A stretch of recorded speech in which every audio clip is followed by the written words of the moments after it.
संपत्ति के लालच में अपने सौतेली मां पर जानलेवा हमला करने के आरोप में आशीघर चौकी की पुलिस ने सौतेले बेटे को गिरफ्तार किया है। आरोपी का नाम गोपाल पाल है।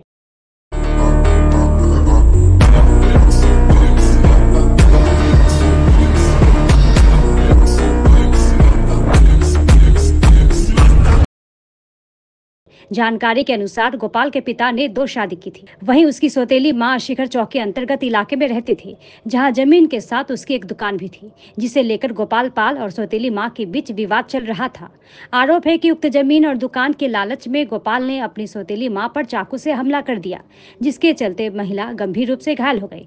इधर घटना की खबर मिलते ही आशीघर चौकी की पुलिस मौके पर पहुंची और आरोपी को गिरफ्तार कर लिया।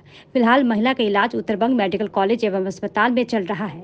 इधर आज आरोपी को जलपाईगुड़ी कोर्ट में पेश किया गया है। पुलिस आगे की जांच कर रही है।